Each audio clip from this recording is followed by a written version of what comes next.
So every once in a while when I'm checking out the comments on my videos, I see the usual thing. Whenever I say something about the Connie, there's always a comment, yeah, we know you love Drake, blah, blah, blah, blah, blah. And so I decided, you know what?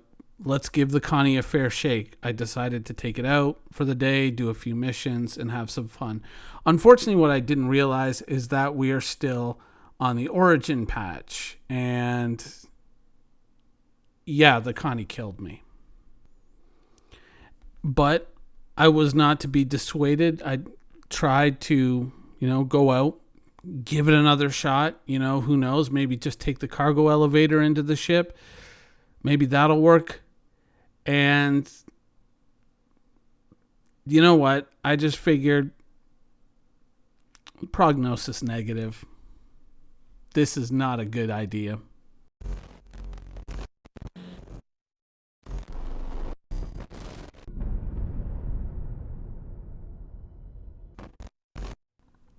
So, is the Connie a bad ship? Oh, by the way, we're using the Cutlass because obviously the Connie is completely cursed. Is the Connie a bad ship? Fundamentally, with the exception of the bottom turret, which should invert but doesn't, there's nothing structurally so wrong with the Connie that it necessitates any kind of a serious rework. The cockpit view, I know there's quite a few people who have complained about that. I always kind of find that one a little bit interesting because the Connie is probably one of the less egregious offenders in terms of cockpit view out there. It could use some rework, definitely. But I think that most of that would be minor and superficial. I don't think that there's anything major wrong with the Connie. But in all honesty, it's not a ship that really makes me want to fly it too. And I mean, I've often talked about how I'm not really driven by aesthetics in the Star Citizen universe. I'm driven more towards, things that are functional. And that's obviously where a lot of my Drake kind of fanboy-ism comes from, is the fact that Drake is a ship manufacturer that is built around the idea of just make it do the job that it's supposed to do, right? And I think that in a weird way, that design brief, those few lines that determine what a ship is going to be, end up making, more often than not, a better ship in terms of functionality in the game, because the artists aren't free to really kind of go on a flight of fancy and decide, oh, I want it to have this aspect or I want it to have this color scheme.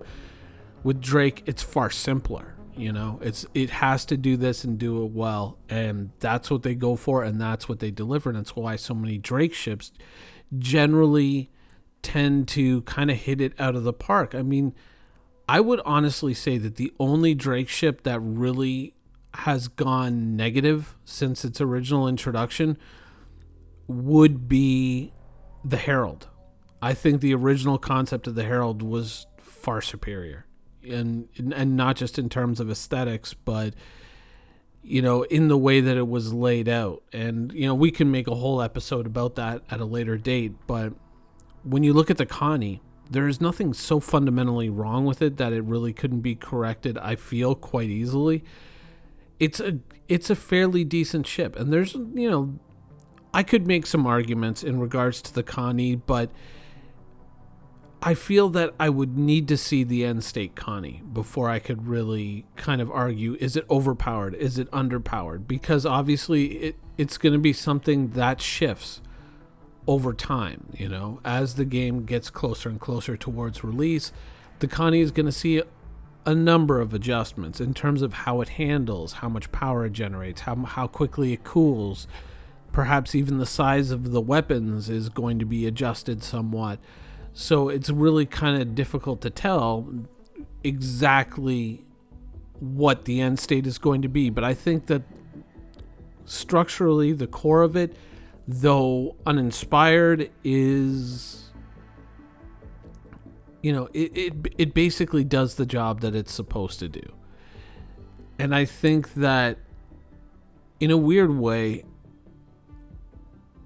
even though, let's say, a Drake ship is very Spartan and very basic and is more or less designed to just do the thing that it's supposed to do, Drake still seems to kind of pull off a certain edge and a certain aesthetic, whereas I feel that the Connies are a product of an earlier era in Star Citizen, and I think that the only thing that's really remarkable about the Constellation, even though we've seen the entire rework on the whole line, is how they just end up being so bland.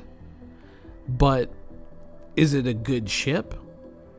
It could very well end up being a very decent and practical ship. I mean, certainly, what is it? The Taurus, which comes in at about $150, which is only $50 more than the Cuddy, could end up being a really great stepping stone for a lot of players, you know?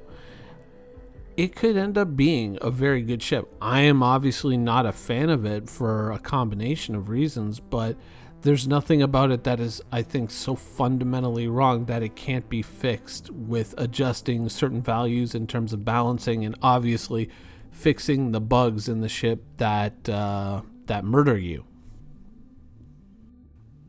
So the potential is there for the Connie to be a perfectly good ship. I do feel that certainly with the bottom turret, there's an adjustment to be made there. And there is time to do it because, you know, it's once again, one of these points that I keep driving home is none of these ships are done. None of them are really finished. I mean, people always go like, oh man, you're still talking about the Cutlass and why the control panel sits too high. And it's true, it does. But, you know, we can just raise the seat. But the Cutlass isn't finished. You know, all the little panels in the Cutlass don't open up yet. You can't open up all these little mini storage panels. There's a lot of parts that just aren't there yet. Where's the tractor beam? So obviously at some point the Cutlass is going to go back and it's going to get all these little finishing touches put on it.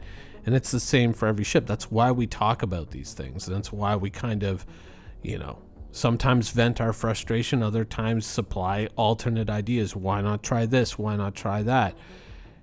It's the feedback that CIG specifically asks for almost on a daily basis, you know.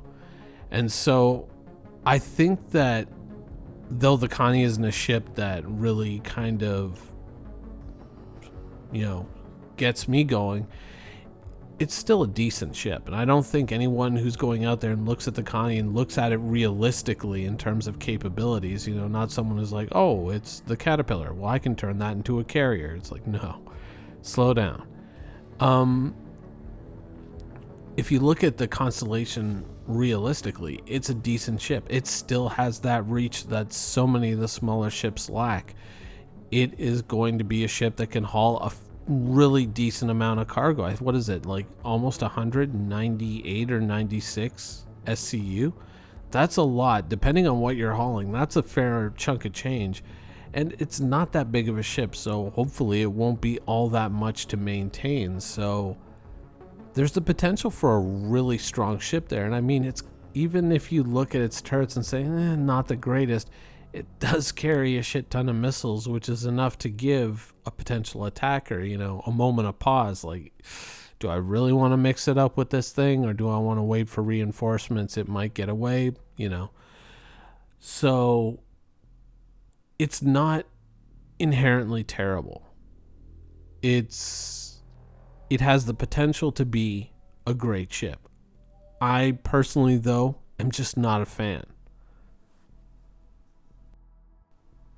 When you look at the way Star Citizen is appearing to evolve, ships like the Cutlass are going to end up, I think, probably being the basement of what most people want. It's going to be ships like the Corsair, the Constellation, the Star Runner, which I think are really going to end up being the bread and butter of the universe. Fighters, with the limitations that they have, if that continues to carry forward, I really don't see them being all that great, and probably going to end up being something that if you keep, it's going to be something that you stick an NPC in and just say, you know, watch my six. And certainly, you know, with the Constellation, even though the snub fighters look kind of pointless and certainly don't pack all that much of a punch, I mean, if you're thinking about someone trying to attack a constellation, and all of a sudden they have to deal with this mean little hornet that's buzzing around them that's extremely hard to hit, and if they try to, cut a straight line to get a good attack on the Connie, they're going to make themselves an easy target for this thing, which could end up being really bad. Oh, by the way, the game bugged out here and I died, but I didn't really die. Weird. The joys of early access gaming. Yep, there it is. So I think that, even the snub fighter, which looks a little silly, in the end might end up being actually pretty decent for the Connie once the docking is worked out. Once all that is finished. But I checked again on the on the roadmap and I didn't see it there, and I was like, yikes. But yeah, I think that the Connie will probably end up being a fairly good ship. It's not going to be a ship that I'm particularly driven to own. I mean, the one that I have right now is the loaner for the Corsair, so I'll have to wait and see on that one. But yeah, I think in the end, with some minor adjustments and just someone keeping their eye on the values and the performance of the Connie in the universe and keeping it in line with what it's supposed to be, I think it'll probably end up being a fairly decent ship, just not one that I'm particularly driven to own. Anyways, that's the show for today. I hope you guys enjoyed it, and thanks for watching.